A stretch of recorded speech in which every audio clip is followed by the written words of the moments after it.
Hey, my name's JR and I write the Bright Spots Substack. And today I want to tell you a little bit about how you can find your spot in the climate ecosystem. So let's start by talking about the climate challenge. We know that this is a really hard thing, it's a massive problem, and there's this real imminent need to act, especially with the most recent election, but yet there are so many options.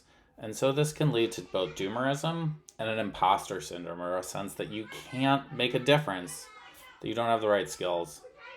And so, way too many of us get stuck in this moment of paralysis because we don't even know where to start. And so, what I want to help people do is break out of that paralysis. And the first thing to do is to take a breath and remember three crucial things. The first is that every job can be a climate job. This is true. The second is that there's no single climate solution or biggest lever. We should all try to find a lever that'll meet our needs today and our capabilities. And if each of us can pitch in, we can make a massive impact. And then I think the third thing to remember is that we all learn by doing. So no amount of thinking and cogitating is going to lead you to understand where you can make the biggest difference. We need to dive in, try things, and evolve. So where to start? I think it's important to start with assessing your risk tolerance. Once you understand that risk tolerance of where you are today, dive into understanding the system as it is today, identifying roles and organizations that might align with what you're interested in, test a role to see if it aligns with what you need, and then learn from that experience to grow and evolve with the ultimate goal of flowing with purpose, where you feel self-actualized, where you're making a difference in your career, in your family, in your community, and for the climate. So let's start with assessing your risk tolerance. What I want to say here is there's no right answer. The only thing that's critical is that you're honest with yourself about where you are today. So the first thing is just how much do you value day-to-day role predictability? Are you comfortable with long-term projects and clear objectives? Or do you like an environment where the only constant is change? And then the last thing to think about is, do you need financial security right now? I mean, anecdotally, I have a friend who is an entrepreneur, and he said every day as an entrepreneur is like waking up, going to the gym, but having no idea what muscle group you're going to work on until you get to the gym. And sometimes you change 3 times in the middle of the day. So if that appeals to you, then you have a pretty high risk tolerance. If you want to be precise and know exactly what you're going to do day to day, or you need more financial security, that might not be the right role for you today. So now that you know your risk, let's understand the system. Now I know this is a little bit of an eye chart, but bear with me. On the x-axis, we're going through this development cycle of any product, innovation, or social system over time. And so these start with basic research, and then you go to proof of concept, lab scale, and prototype. Now, throughout this early stage of the development process, we can see that the vast majority of the work happens in governments and universities. This is where people are really enjoying that groundbreaking research, lots of dead ends, not sure where it's going to lead. But sometimes an idea in the lab looks like it can scale. And so that's where we see this transformation of research into action, and we move out of the lab and we start moving towards prototyping. And so as we can see, this line, this black curve is starting to take off as we go from lab scale to prototype. We start ideating, innovating, and scaling. And this is where we really see things shift from the government or the university to the private sector. Now, these can be, startup, early companies. It can also be happening at large companies that are trying new things, that are taking a chance. Now, as that thing starts to innovate and grow, what we see is the number of customers going up, and that's that purple line. And as something continues to scale and go up, you're going to have some folks who see that this is an opportunity to take what's been done and do it slightly better. So that's where we see this new concept scalar. We have people moving from what's working now and scaling into the next thing. Now, what's most important in these curves is really understanding where you want to play. Are you somebody who loves to work in the lab, who loves doing that groundbreaking research? Or are you somebody who's really interested in innovation and the dynamism of building new things? Or is your role really as somebody who's really good at grinding basis points and incrementally improving something? Or is it somebody who's going to help wind things down? Because while all things go up, they go down. And so there are people who are really good at winding things down and moving into the next thing in a clear manner. So now that we have a little bit of a view of the system, let's think about organizational scope and reach. And so the first axis I think about is geographical. And when we think about sustainability, there's this old adage, think global, act local. Those are folks who are going to want to play on this lower line, the local level. But then there are also folks who want to think global and act global. And so those are people who are going to be playing on this top half.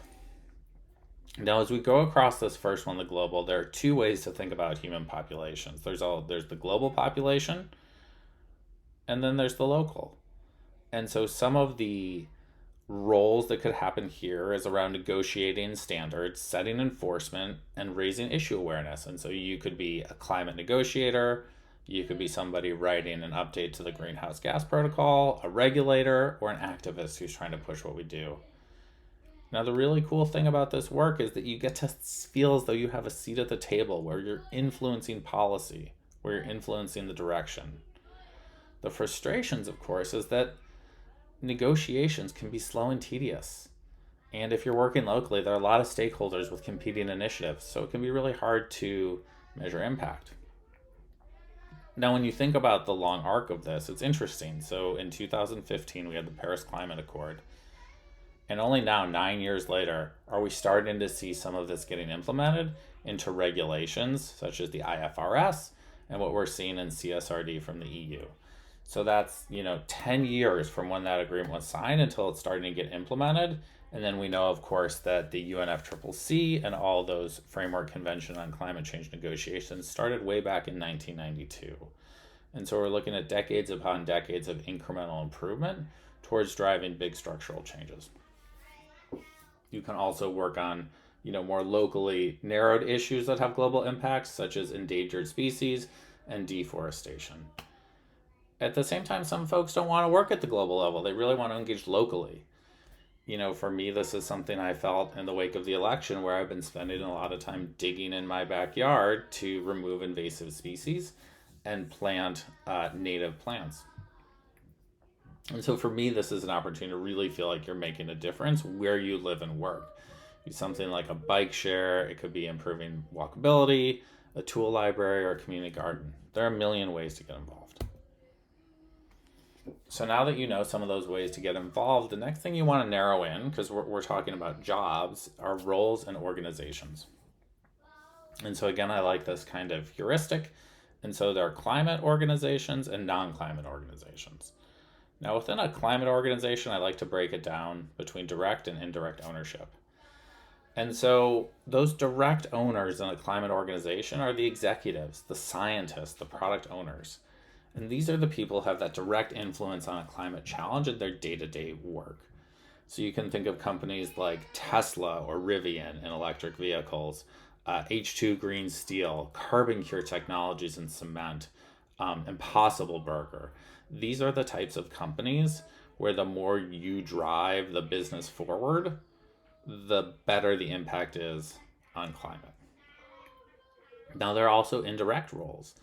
And these are roles that don't really own the P&L. They don't own the day-to-day business, but they're still working on really important stuff. So you could imagine doing HR for a company like Rivian. You could be in the marketing team of Breakthrough Energy Ventures. You could be driving finance at Impossible. And so in these ways, you're still at a climate organization, but you have an indirect role. Now, the bottom half, and where I've spent a lot of my time, is in non-climate organizations, and I've tested kind of both direct and indirect roles.